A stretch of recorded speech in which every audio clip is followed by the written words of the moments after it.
Yeah, out here we're still getting it. More food, more love, still getting it. Begging fan rapping like vet, still getting it. Getting it, sound like the best, still getting it. Yeah, out here we're still getting it. 10 years deep in the game, still getting it. Begging fan rapping like vet, still getting it. Go ahead and full speed in the lane, still getting it. Hey guys, Dark Avenger here to talk about Sonic the Hedgehog. Now, before you start throwing stuff at me, you just gotta, okay, hear me out for a second, alright?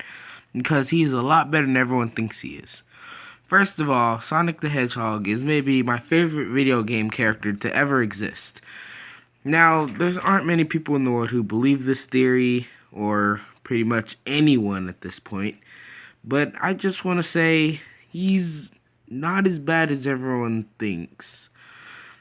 Like in 1991, when the first Sonic the Hedgehog game was released, it was good. I mean, I saw no problems with it. The second one that came out the next year, also good. CD, good. Most of them, all the old ones, like those, were good.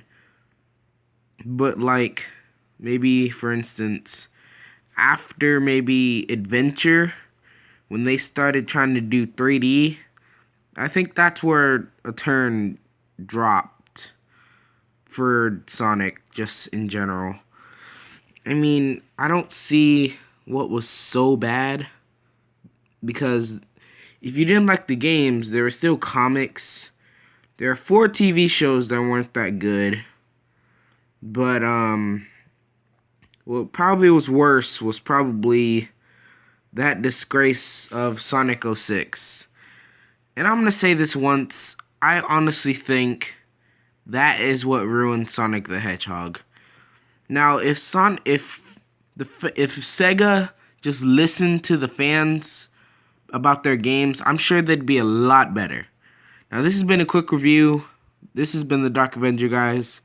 Peace out. Psych. You guys thought you could get rid of me that easily. Okay, starting with Sonic Lost World. The game had plenty of potential, but there were a few flaws in the process. The first problem would most likely be the fact that it more has that, man, I really don't want to say it, but it's more like Mario Galaxy than a Sonic game, which either way, I really don't care. But you can see they were working with Nintendo, and I guess that was their only idea that either of them could come up with. So that's what they did.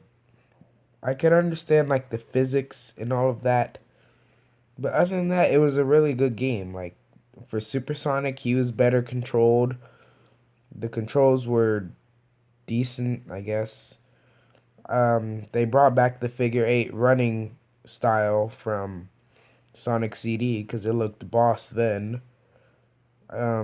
Unfortunately, they took away the boost from Sonic Generations, which at first didn't make any sense to me. Because why would you add something that cool, then a couple years later just take it away like it was nothing? I mean, that was one of the best parts of Sonic Generations, which I'll cover in another video. But other than these small things, this game had plenty of potential. Now, back on the topic of Sega trying to be successful again. If you guys just listen to us, the fans, like there are plenty of good fan games out there who I am really 100% sure a lot of people would love to make actual games and share their games with the rest of the world and the rest of the Sonic community. And like my life personally is amazing. It's not the best, and I do feel bad for those kids who can't have what I do have. But for instance, maybe I single-handedly am the only person I truly know from like meeting them. I am the only person I really know who still has any faith left in Sonic. And that hurts my feelings because it's like everyone has their opinions, but I can't have mine. But, you know, you learn to get over things like that, and you just learn, hey, They don't like him, forget them. It's just, that's my opinion on the situation. Because I don't care what happens, I'll always be a Sonic fan. Now, they could make something new, and they do, because right now they are bankrupt, I believe. But this game, this is kind of their fault anyway. Now, on another topic of a game that was just so bad, for most people, this game ended before it started. Okay. So I did some research and I found out that Sonic Boom, it wasn't just something they were stupidly doing. Turns out they really were trying to start a new generation of Sonic, which is where Sonic Boom came in the first place. So he's supposed to be the next generation of Sonic, totally new universe, new history, all that mess. But the controls were really bad. The graphics they were decent. It was stupid how everyone could keep up with Sonic, which I don't think made any sense at all. When he's supposed to be the fastest thing sound. Turns out he can run at the speed of light, but out of every game and comic, it's never clocked him to run that fast. So it said he can actually run at the speed of light, but they've never clocked that speed. So technically, they've never really clocked the speed of sound either. So I don't understand that part either. But it's just saddening that they had to ruin him like this. Because he was the fastest running character in a video game for a good time.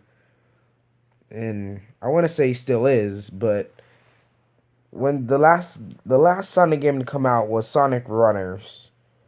And me personally, I enjoyed that game a lot. I had like pretty much every character that could be unlocked in that game. I got rid of it, but that's just me. These are just some small facts that I found. Really cool to me. If they just listen to us, it'll be a lot better. This has been the Dark Avenger, guys.